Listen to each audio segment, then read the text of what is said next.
He's not a bat, he's a man who fights crime. And we're gonna watch him fight for a minute at a time. With John and Niall and a guest who doesn't rhyme. It's Bat Minute!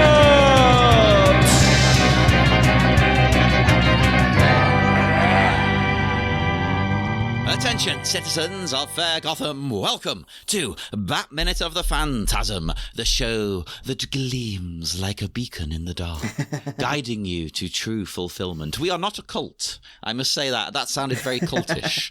We are not a cult yet. That's coming soon. I am one of your hosts, the leader, John Parker.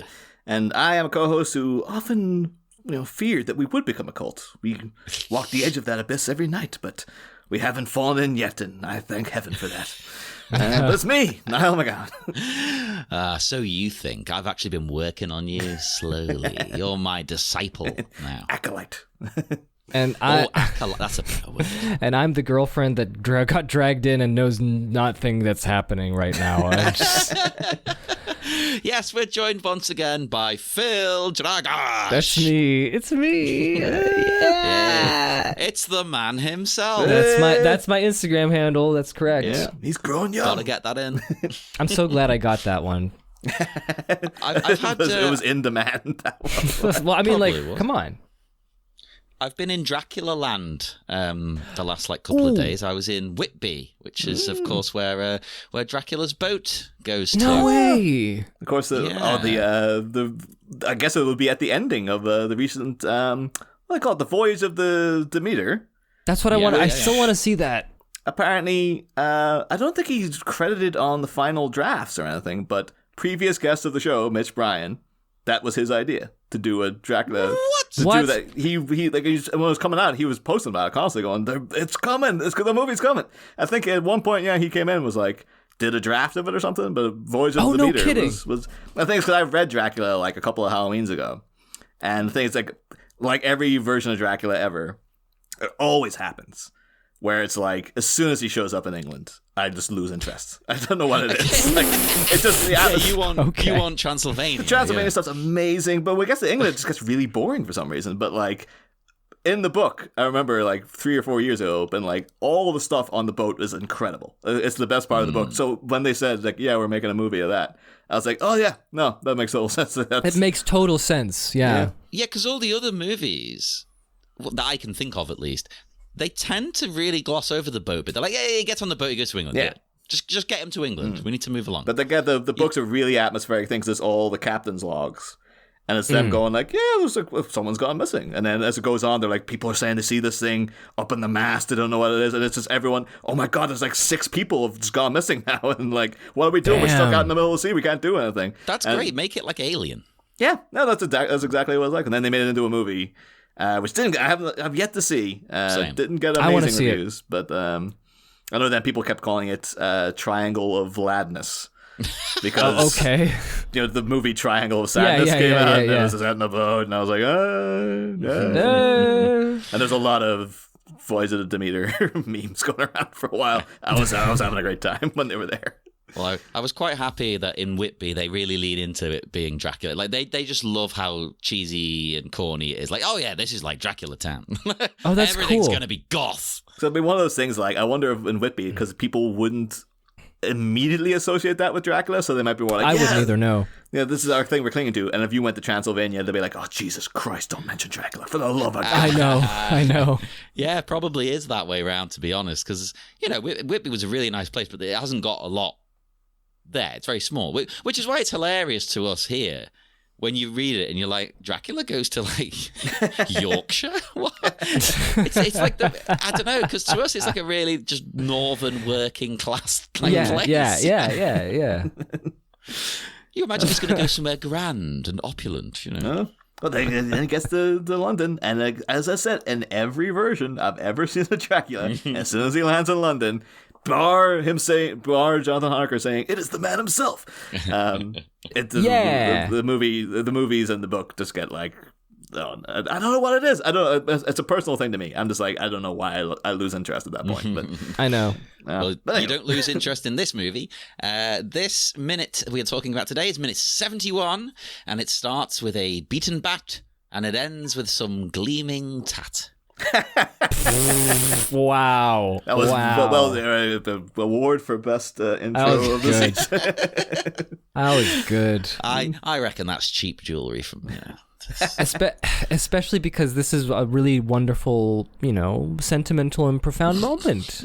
I'll say, actually, I'll put this out there. I think this might be my favorite moment. This might be my favorite minute of the movie. Oh. I think this is, and the thing is, and it's all for, like, I guess the wrong reasons, because it's just so profoundly sad. Like, it's such an emotional minute. It's like every time making my notes, I was bummed. Like, just like, oh my god, poor billionaire Bruce Wayne. Like, I know, yeah. I mean, how does it make you feel sorry for a billionaire? It pulls it off I was going to say the somehow. same thing.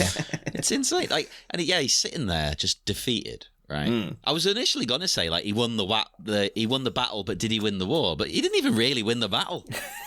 But something came in, he was just really jubilant, like, well, I got rid of that Joker, I guess. Yeah, maybe. He doesn't know what happened. Yeah. Well, So, yeah. Did he win? I mean, the whole place blew up. Nobody died, I guess. Here's a question, though, before we get into all that.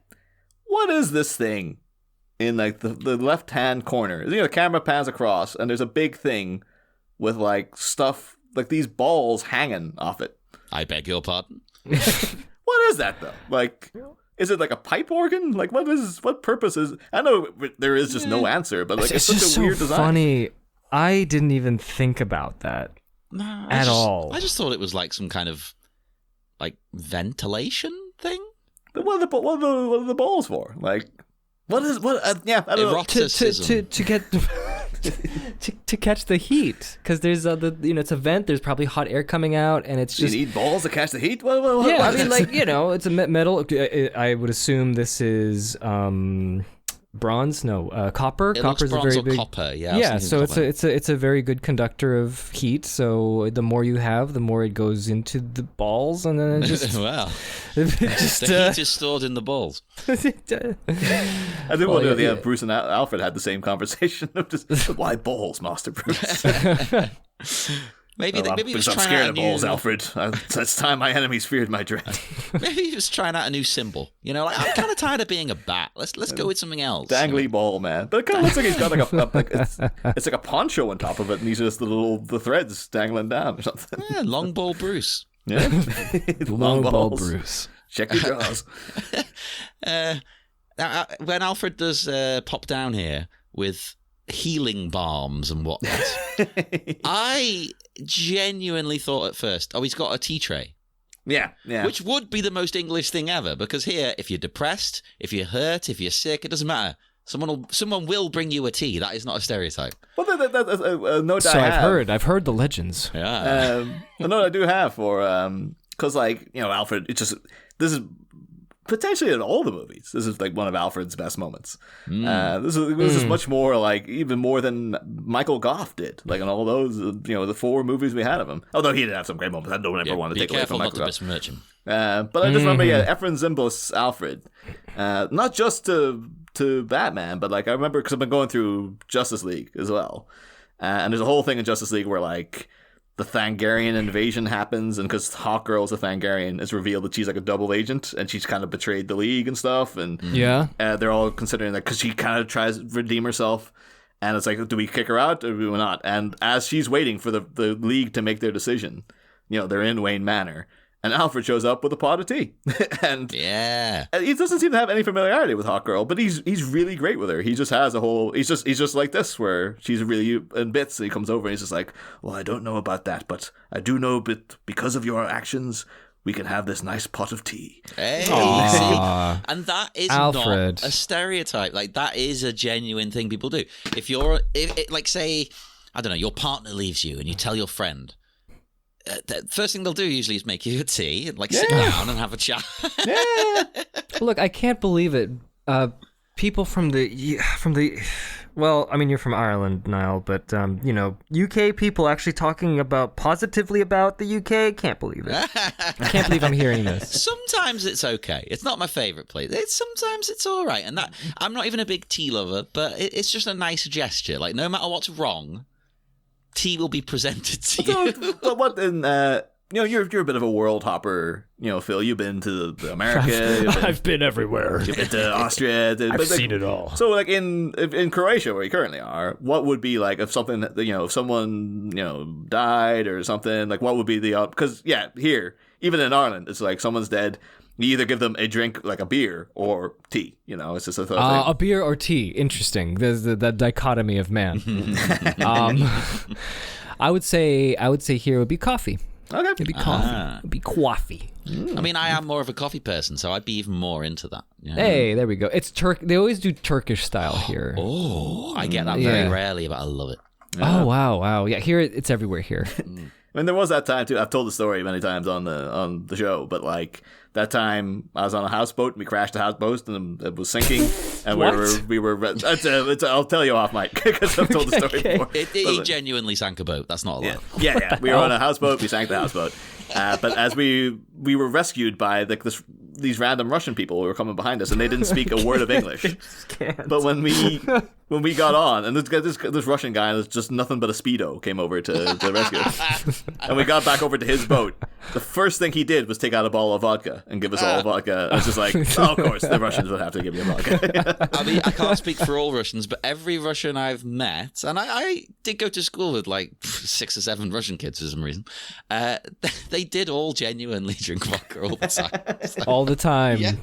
Yeah, the stereotypes, there's truth to some of these things. Yeah. Very, very true. I went to Italy. Yeah, and I went to Italy once. I mean, I've been once. I'm sure you guys probably have too. And I was just surprised. I was shocked that everyone had mopeds and everyone was loud and everyone was waving their hands around. And I thought, this is just silly stereotypes. And it's like, no, they're all here. No. Everyone has, it's crazy. That's what you want to see when you're in Italy, right? Come on. Well, that's the thing, though, in defiance, though, of the stereotypes that...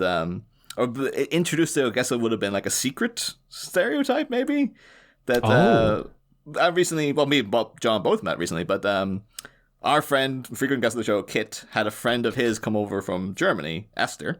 Yes. Lovely lady, met up with her several times.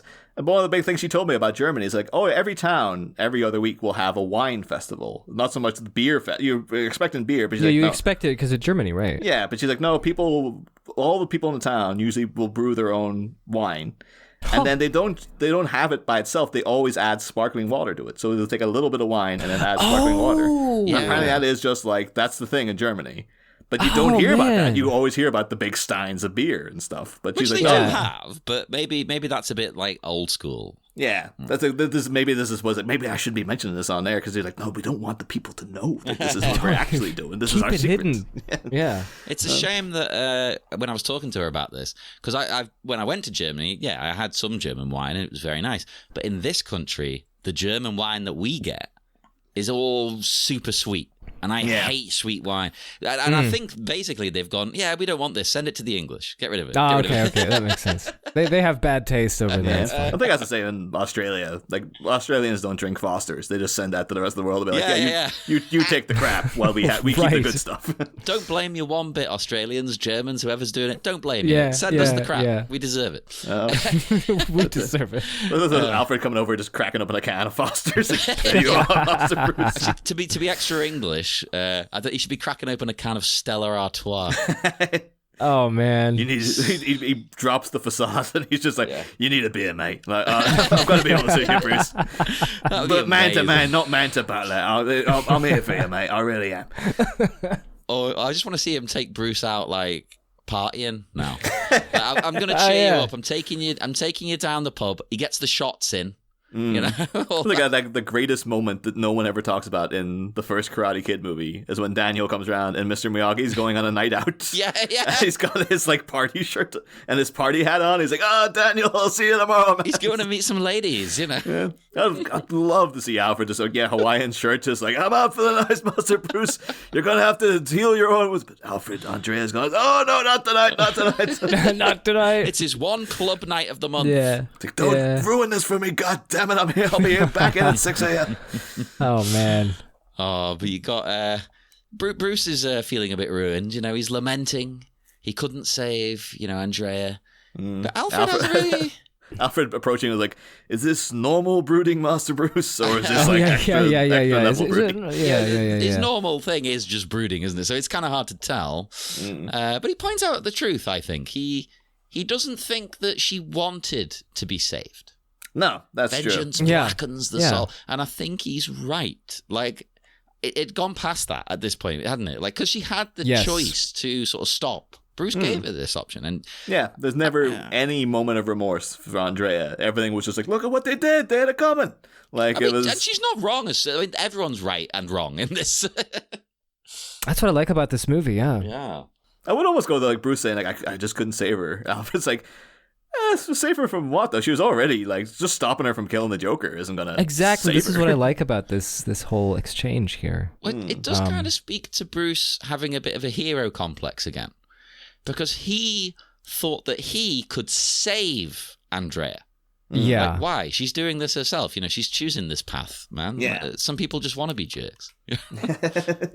That'd be like Michael Caine. Some men just want to be jerks. That famous line he uttered. It's poetry. Yeah, that's like one of the top quotes I remember. Yeah, it's like Shakespeare, isn't it? But I also thought it was also kind of like a little warning to Bruce, I felt. Like Alfred, well, not I felt, he does talk about it in some depth. He was worried about this exact thing happening. Like he doesn't say this exact thing, but the way he words it, it's like, yeah, I thought maybe this would happen to you. Of course, every damn day. Yeah, this is like all the snide comments of like, because it's like it's bro to bro, it's there's no kind of little like arched eyebrow about this anymore. It is like he's just all the little things he'd be like, nearly killing yourself, not for the want of trying, master. Like all that kind of stuff. Like that's all gone, and it's just him being frank about like. Imagine Bruce, him saying this, and Bruce been like, "What? Is that why you've been such a dick to me all the time about being Batman?" Yeah. But just having to say to him like, "No, I am genuinely worried. Like not so much that you're going to kill yourself, but you will become an unhinged psychopath who just goes out and starts slaughtering people all around you, and like every you walk the edge of. I love the touch of like you walk the edge of that abyss every night, and it does like a long shot, and you have the echo in his voice to emphasize that this is the abyss in the Batcave. He is metaphorically on an abyss. And physically, literally. He is quite literally sitting on the edge of an abyss, and he is there every night. And it's like beautiful, absolutely beautifully done. Batman is about making all the tough decisions. It's always there's never any easy decision for Batman to make, and that's what makes him a hero. He never jumps off of that into that abyss. Yeah. I mean, I did like. I also discovered quite randomly, and then I was like, as I looked more into it, I was like, we're gonna have to cover this during the hiatus, John. Because I was looking at some little tidbits about Kevin Conroy and stuff, because this is our last minute with Kevin Conroy's voice. Wow. But it seems like we literally just started talking about him the other day, but this is the end of we'll be talking about him. We'll obviously cover other Batman stuff that'll feature Kevin Conroy in the future at some point. This is the end, my dark friend. The end. My dark friend. Around the same time. I found out that he made a TV movie called The Face of Fear, in which he played a serial killer, which was weird because then you can get it. It's one of these things again, much like so many of Mark Hamill's early '90s efforts. It's all on YouTube because the people who own the copyright just don't care. They're like, just let it go. But then as I look at it, it's like see him, Kevin Conroy in it, and I've said previously this season like. Oh yeah, everyone else in the animated series was like so well cast because they were perfect for the voices, but they also could have played them in live action, except Kevin Conroy because he's a bit weedy. And I think I was always thinking of like later days Kevin Conroy. To see him in this around 92, where he's playing the serial killer, you see him working out, and he is ripped as all hell. Like what? No way. He's buffed, lantern jaw, and you're like. Oh no, he totally could have played live action Batman. No. What movie is this? Sorry, what TV movie is this? It's called happening? The Face of Fear. Apparently, it's based on a Dean Koontz novel. And this is the plot line, and this is why we have to cover it, John. It's about a mountaineer who gets into an accident, and the accident makes him psychic. I didn't expect that one. He's married to Mindy from Mork and Mindy, and like, she's playing a police detective. And then because this guy can like see murders before they happen, he's got precog, like in Minority Report. Right. There's a serial killer called the Butcher in town, played by Kevin Conroy, and he's playing like, it's weird to see him because he's just like, he's doing high Bruce Wayne voice. Like he's just going like, oh yeah, I'm just hanging around here. And his whole thing is that he's obsessed with being like a Nietzschean Superman. So he keeps talking about being Superman. It's like, that is so awkward. That is so weird. Yeah. And he says Superman. He doesn't say Ubermensch. No. It gets, it's a made-for-TV movie in the early 90s. They're like, people won't know what Ubermensch means. We have to say Superman. But yeah, so then he ends up locking down the entire building that these people live in. And this guy who is the mountaineer is like so mentally scarred from his fall that he doesn't want to do mountaineering anymore.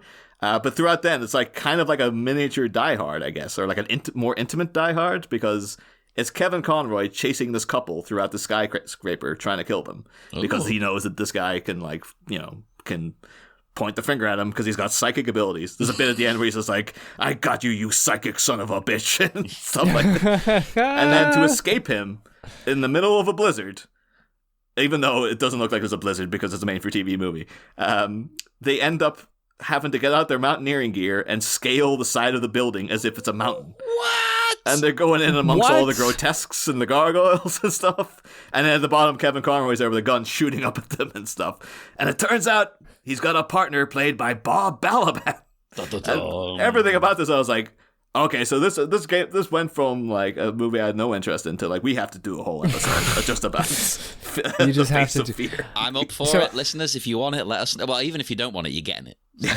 So I'm kind of like just browsing through the movie. Sorry if that's a heresy on this podcast, but I'm just looking at it on YouTube and I'm just like, man, yeah, Kevin Conroy could play Batman back then. Yeah. Who would have thought Kevin Conroy could play Batman?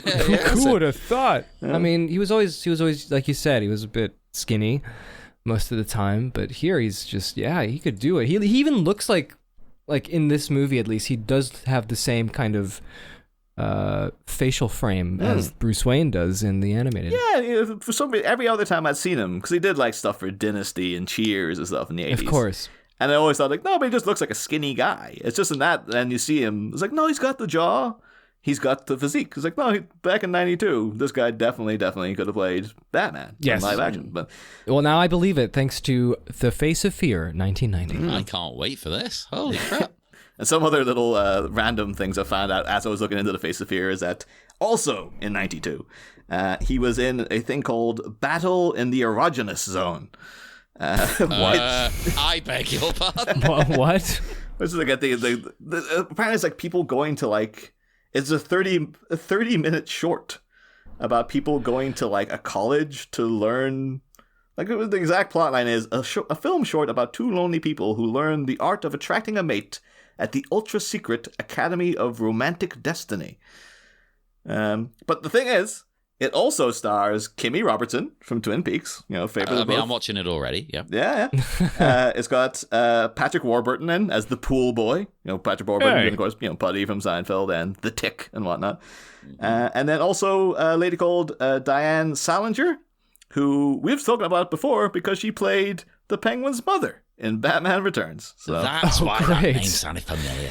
Yeah. Of course, should mention Kimmy Robertson is also, she was Alice in the Mad Hatter episode of Batman the Animated Series as well. So she's also got Batman Connects, but yeah. This podcast, man, everything is connecting again. Everything's connected. Yeah. There's a whole bunch of other little things. He was in like a Kennedy miniseries about the Kennedys that also starred John Shea, who was like the TV Lex Luthor in the 90s. Like Terry Hatcher, Dean Cain, John Shea as Lex Luthor. Right. And it also I don't care what Dean Cain's done. Like after, well, I do care, but let's ignore it for a moment. Oh God, he was a good Superman. No, he was a good Superman.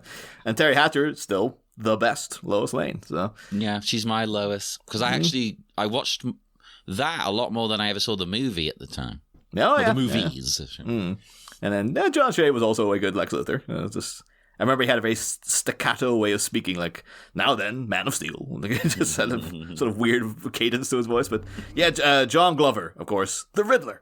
And Jason Woodrue from Batman and Robin is also in the Kennedys thing. But yeah, that's just a bunch of random little things that Kevin Conroy was doing around the time he was also playing Batman. So there you go. Awesome.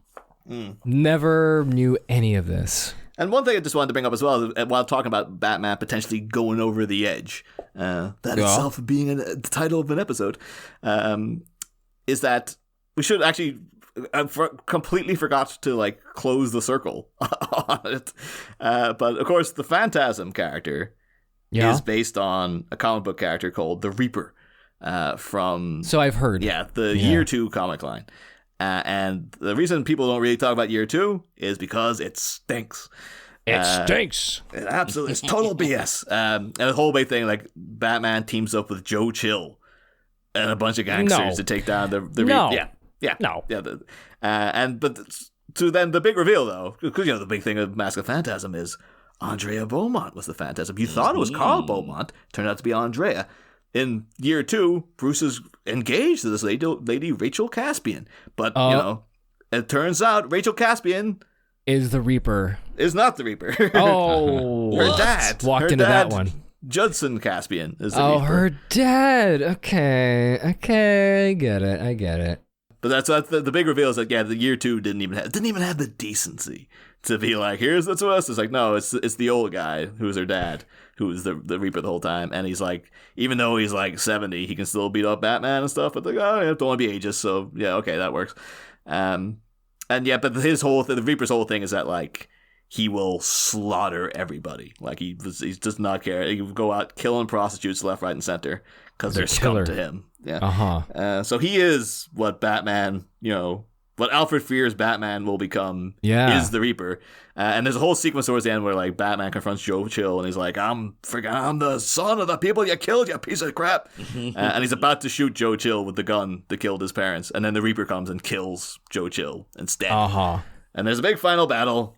And then Batman has the Reaper on the ropes.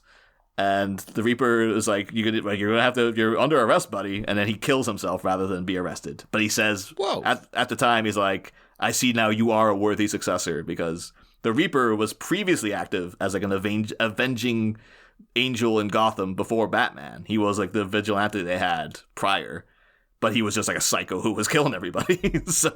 Then now he sees that Batman is pretty hardcore. He's like, oh, okay, I can see that you're, I didn't believe in you first, but actually I think you can take over from my mantle and whatnot. So, Year 2, not great.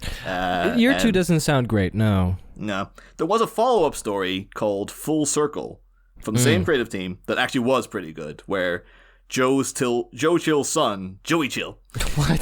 He has a son? He has a son and a daughter, apparently. Chill. Is he actually called Joey Chill? Yeah. Oh, wow. No. And then him and his sister team up, and they become the new Reaper to drive Batman insane, because he thinks that Batman killed his dad. And so he's like, I'm going to get him. Oh, man. No, the thing is, though, it's actually pretty decent, because at the end he captures Batman and he like drugs him over this acid trap, and the drug makes Batman see a vision of like when his parents died, but young Bruce actually been like jubilant that his parents are dead, and it messes Batman up so much because of all the guilt that he tries to kill. He tries to throw himself into the acid and stuff, and Robin has to show up and sort of help out. And there's a whole big thing about Batman's about to kill Joey Chill, little Joey Chill Jr. And then the presence of Joey Chill Jr.'s son. And Batman about to kill him, and then he's like, no, I'm not, so it kind of ends with him being like, I'm burying the gun that killed my parents, I'm getting rid of that, I'm not going to kill anybody, I'm past, there's no temptation anymore, I'm better than all that. And it's actually a decent story. I would recommend Full Circle. Year 2, pile of crap, don't ever go near it. Year 2, pile of crap. Yeah, best thing that came out of Year 2 was Mask of the Phantasm, so, but hell yeah. So, but just thought I'd bring them up while they're relevant there. Okay. And also because we nearly finished the season up and like, oh Christ, yeah, the Reaper. Who was that? Yeah. So. Wait, this is the first time you mentioned the Reaper? No, we mentioned the Reaper, but it was always like oh, but who's the Reaper going to turn out to be? I never revealed what the end of the story was. Clever. And I thought I'd be giving people like blue balls for like 40 weeks now or whatever it is. Nice. Well, everybody listening, you have your answer. Consider your balls unblued. There's an episode title right there. But yeah, and again, it's back to, again, I regard as a really beautiful minute. Just absolutely. Because I love, even, you look at the way it's animated. Look at the expressions on both their faces. Mm-hmm. There's 10 seconds. There's Bruce with head down, Alfred with hand on the shoulder. It's like the most fatherly we've ever seen him. Yeah, and then he goes down on to his level. Yeah, he senses too, because he's like, oh, the hand on the shoulder's enough, and then he sees that Bruce is still really. So he actually changes his old gait to be like, not prim and proper anymore. I'm getting down and talking to you. Like, there's no formality here. Like, I'm talking to you. Real yeah, as your father, basically, Bruce. I'm telling you. Yeah. So, it's very rare that an animated movie gets this kind of time to breathe like that. It's not just moving on, you know. For sure. So many minutes of this movie happen so fast, but like the fact that this is all just 1 minute, like him sitting in the cave and going and getting the locket is like that's 60 seconds they take to do that, because they just let it breathe. Like, you don't rush this, you just let this kind of happen. Yeah, and I feel like you couldn't get away with it now. They'd make you, the studio would make you pump up the pace or something. There'd be 15 cuts. Well, that's ironic, because movies are so damn long these days. Yeah, they should have the room to breathe, and they still don't. And they still don't. And this movie, like I said, 1 hour, 16 minutes. This has everything in it, and there's no way you can watch this and say, "Oh, the pace it went way too fast." It never does. It says everything it needs to say. It's such a concise and good way that you don't notice it, because you're engaged in the story. That's how well told this story is. And but yeah, so then we got the just Alfred, beautiful line of just like, but Andrea fell into that pit years ago, and no one, not even you, could have brought her back. Yep, absolutely. And then just like, the thing is, maybe that would have comforted. That would have been some sort of salve for Bruce. Yeah, it's like playing on his ego a little bit, isn't it? Not even you. not even the Batman. Great Batman. Yeah. Make him feel good about himself in the middle there. Nice move. I see what you did. He's like, maybe I could have brought her back, but not you. Not even the amazing, incredible, fantastic Bruce Wayne. Maybe if you had been banging every time I tried to talk to her when I walked into the room and I had to walk back out. Yeah, that's right. He does do that, doesn't he? But cock-blocking butler. Like T-blocking, I guess it was there. T-blocking, there you go. He's coming in with every time with a fresh tray. Maybe that's why he's like, I'm coming down. I know he's been seeing Andrea. I'm not bringing down the tea because I can't let another pot stew. But then coming down like, oh, she's not even here. Damn it. But yeah, then this moment then as well, though, of just like everything's, okay, maybe Bruce could start the path to recovery. And then seeing in the way in the distance the little glint. Little shining little light. And you're running up the incredibly narrow little path that the Batmobile apparently goes on, which is terrified. Yeah, what the hell? It's like, dude. Batman, he's used to it. There's no fear there. But it seems like it's too narrow even for him walking. It's like, yeah. I think it's just a mistake in the animation where they're like, yeah, it should be way wider, but it was just. No, I didn't even think it was a path for the Batmobile. Now that you said that it was too narrow, I just think it's just a nice normal path for Batman, I guess. It's leading to the big like circular thing for the Batmobile is usually kept, but although it's not there, who knows where that is at the minute. But yeah, and then just like Bruce goes up because apparently this locket came with a little inbuilt sound effect to get people's attention. Come on. As Andrea left it behind, like, I can't get this damn thing to shut up. It just keeps like audibly gleaming, I guess, every time I try to do anything. But yeah, so Bruce runs up and this is just it was heartbreaking moment of finding out that Andrea's been here.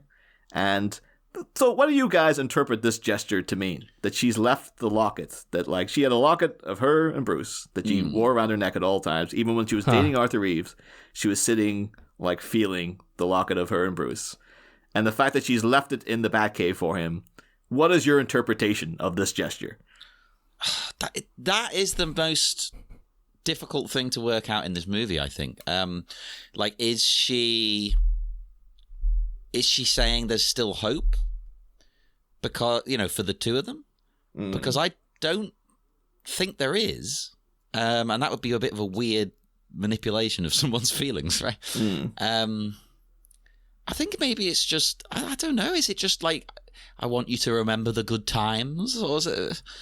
I'll say it's either that, it's like, this is a thing to remember me by, or because this was her one thing that she kept of Bruce. It could also be interpreted of like, it's so over now that I don't even want this anymore. Oh, you know what, right? Maybe the truth is sort of both. Maybe Bruce interprets it that way, but maybe she meant it the way I said. But he's like, oh, she's returned this, right? It's done. That's right. it. She doesn't need me anymore. I don't need her. I'm just Batman. Because we see what happens in the next minute. Right. I think first of all, it's a nice. I think it, like you said, it goes both ways. Sort of where, it was. I think it was great. I think it's a kind gesture of Andrea to have put that locket there, so he finds it because it gives a signal that she's actually alive. She didn't die. There's one thing like that, but also that she brought it to him as a gesture of sort of kindness to give, and also a statement to say that this is the last thing I have of you, and there's no hope for me. I don't feel, that I can continue with us anymore. But it's not in a bad way. I don't think that this gesture was at all evil or spiteful or cold. I think this was a very warm kind of, I'm sorry. It's a very warm, I'm sorry. Yeah. That's what I feel. I liked what you said at the start. Maybe it is just a way of saying I'm alive without having to, reveal herself. Yeah. I guess it could also be that, because it's kind of a weird thing. They never openly discussed this locket. Like, Batman found it in her apartment. Yeah. And he knows what it is. I guess she also now somehow knows that he knows that that's what it is. Or maybe she's just like, it's a picture of us, together. Yeah, he'll open it. He'll know. Yeah. But it could also be just this, it's just a signal of, I did keep this all this time. I always did love you. But now I have to go. It's just, this is this, so I'm leaving it with you. But, just know that it was never anything personal, Bruce. It was I was always into you. But, yeah, that's kind of how I feel. Yeah. It's it's just again, to compare it to it's much more of a blow in a weird way than in Batman Returns, because it has a similar ending. But Selina is just so psychotically far gone, where she's like, I would love to live with you in your castle forever, and then just scratch him in the face and be like, well, I just couldn't live with myself, dickhead. Whatever that statement was supposed to mean. We obviously would have talked about that back in the time. I couldn't live with myself. What do you mean by that? But yeah, that's vicious and actually violent. But this one feels like it's much more of an emotional blow, because it's oh, by the way, I didn't need to do this, but also I'm pouring salt on the goodbye by being oh yeah, just in case you weren't sad enough. I always did love you. Here's the locket I kept for 10 years. Because I can't ever come back now. But yeah. See ya. And also, the whole thing, I guess, though, I'm trying to work out the time frames, because even to consider that, if we were to take that comic continuation ending as canon, where Andrea just disappeared into the sewers, plop the Joker down, and it was a sewer grating immediately beneath her or whatever, then you'd be like, well, Batman came over, the crown crumbled. Wouldn't he have just landed on top of her? It was a matter of seconds. Come on. Then also, how long did it take him to get back to the Batcave? I guess maybe he was walking, because he didn't have the bike anymore. And I guess the Phantasm's, the gas is fast travel or something. But she would have had to have, he comes back, this is presumably the same night. She would have had to go to her apartment, get all her stuff, or go to her hotel, then sneak into the Batcave somehow. Leave this way out, not even on his desk, over somewhere that he might find it someday eventually. And then got out of there. It's geez, to be fair though, the only explanation I can have really is that Bruce does he does dwell on things for a long time. So this could be like 6 months later that he's still. Okay, that's a little far there. I just assumed, he goes to the Bat Cave, gets fixed up. I mean, he was pretty beat up, right? Oh God, yeah. And at any point, I mean, Andrea's pretty stealthy. As we know throughout the film, she could go in and she could be there at any time. They wouldn't know.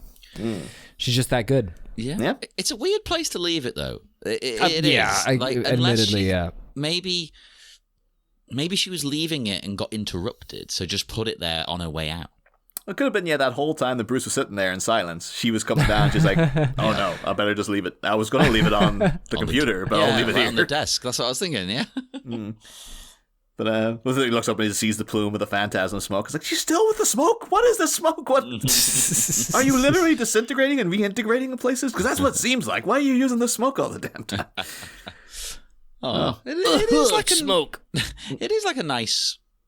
It's depressing and nice at the same time. And I love the way it's written in the draft script. It says, he lifts the dangling trinket gently in his hand, as though afraid of bursting it like a bubble. His face is filled with wonder.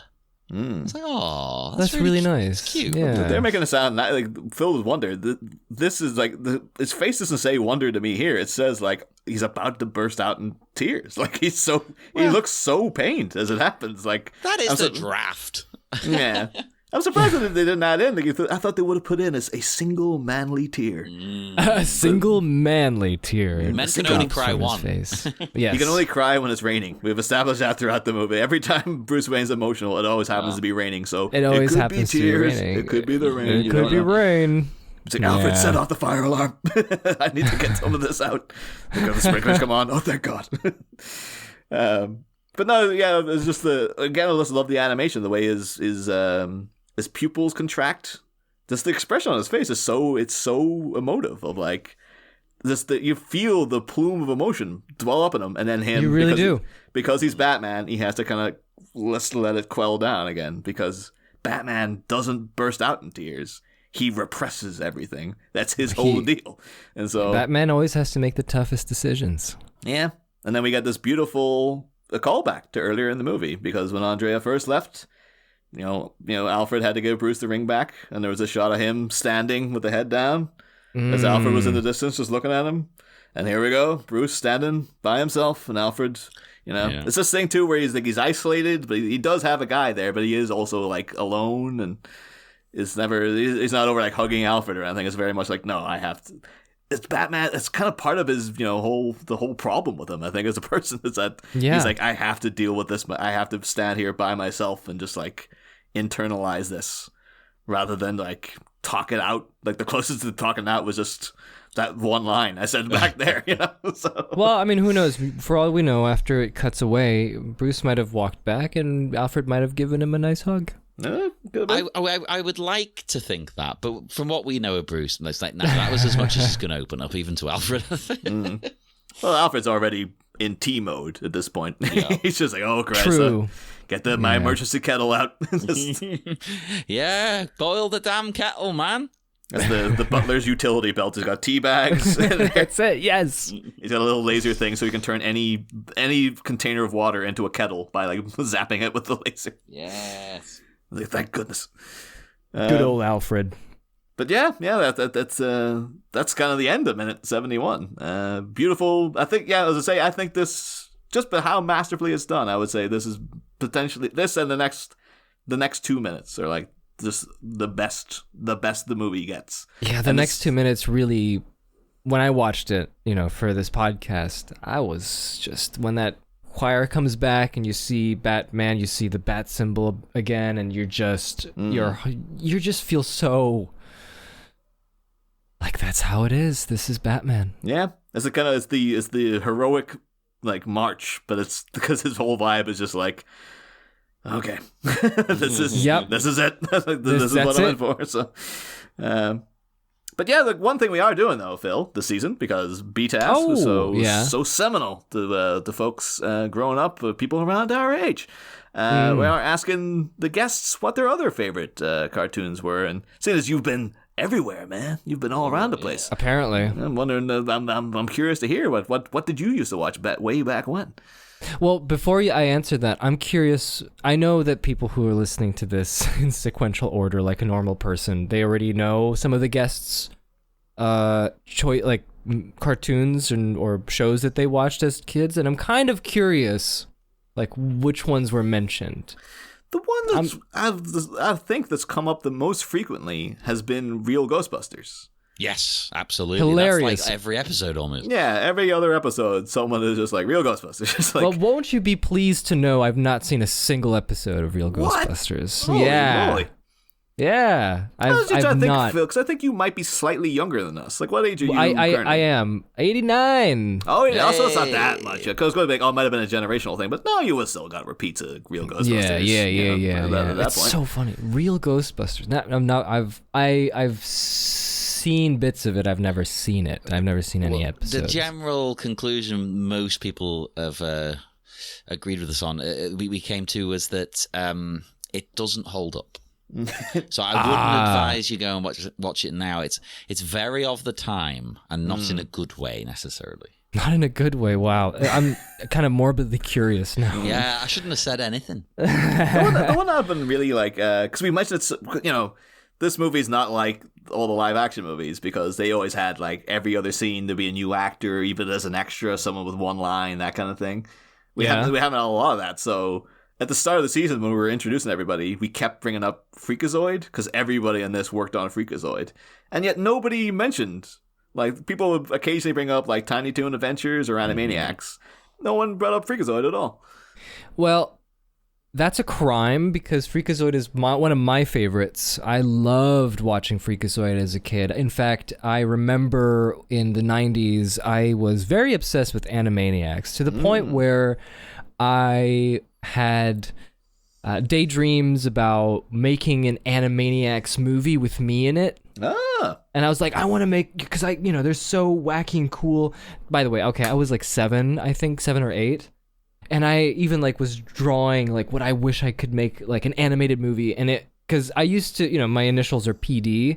So this is so lame. I wanted to make PD-aniacs. And it would be with me and the Animania and the Warner Brothers and the Warner Sister Dot like doing hijinks. But I'm there as well. And I have sunglasses and a backwards cap. Yeah, that sounds cool. No, it doesn't. It's so cringe, man. Aww. I think it was even more when you were saying this is going to be so lame. I was like, you drew like the Warner Brothers shield with PD on. I was like, that's not that bad. And then you said PD-aniacs. I was like, oh wait, no, it's worse than I thought it was going to be. Exactly. If I was a kid, I would have been like, yeah, I want to do that too. Yeah, I mean that's what you do, right? Yeah. So I watched. So it's funny how like the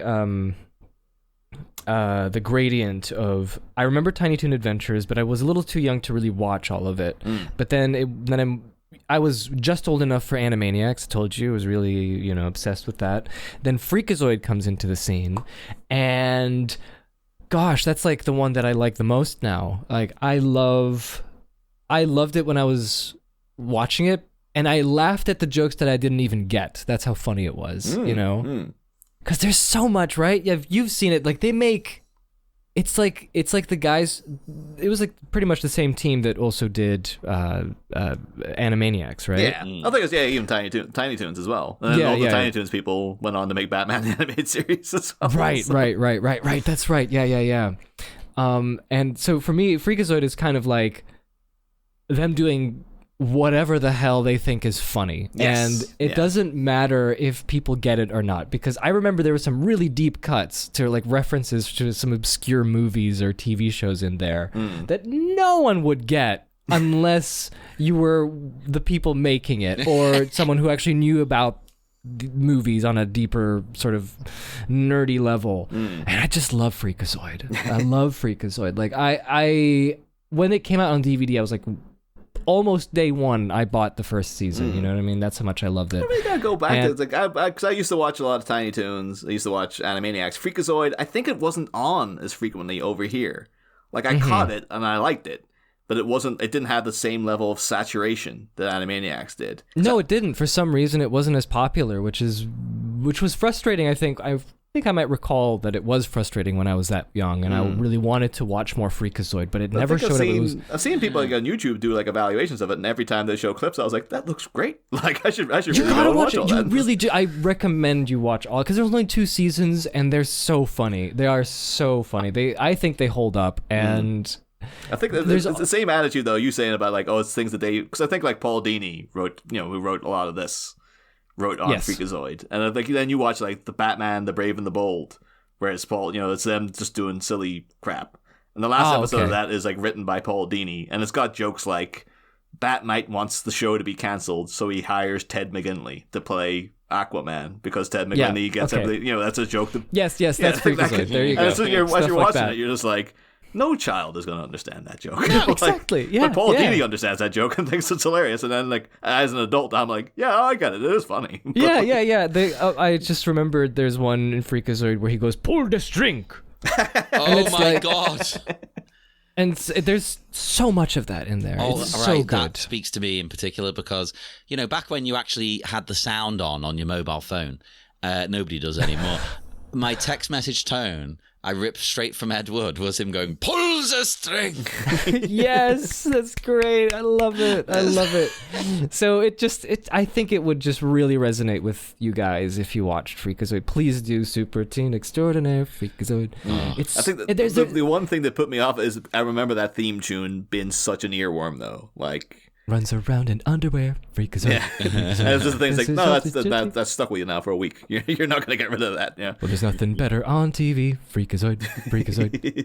His brain's overloading. I'm surprised it's actually not had more because it's so kind of like, it's kind of like Deadpool plus a lot of Freakazoid. Yeah. I'm surprised the success of Deadpool have not been like. It's very Deadpool without the violence. No one's been like, Freakazoid, bring it back. The weird thing, I know that they just like this past week of recording, they brought back Tiny Toon Adventures. There's not been much hoopla because one, actors can't promote it because writer strike we got the strike going on. But also I don't know. I think it's like a Hulu project, and there's no Hulu over here. Like they brought back Animaniacs. I only saw it through like piracy because like there's no way to access it over here. Arr, matey. But yeah, no. The one thing I've noted about it is that it's called Tiny Toons Luniversity, and they're like they're going to university to learn how to be toons. And I was like. That was the pitch of the original show. Like, it's in the opening titles. Like at Acme University, we earn our toon degree. And it's like that's the original pitch. It's like, no, this one they're going to university. It's like, but they were always going to university. But they were always Yeah, that made no sense. Do Freakazoid seriously. Yeah.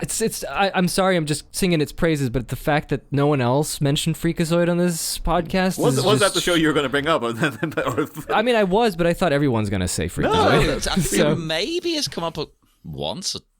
No one. We have mentioned it as been like every other actor at the beginning when we were introducing them was like they did a voice on Freakazoid, they did a voice on Freakazoid, and then every time we asked people, no one's brought up Freakazoid, no one brought up Hey Arnold, which I thought was going to be a big one. But, no. Like okay, so it's not that there was one show like Freakazoid. I really wanted to bring it up. Well, now that you encouraged me, it's just it's fantastic. But there's also some other stuff. Yeah, man, I've seen so many.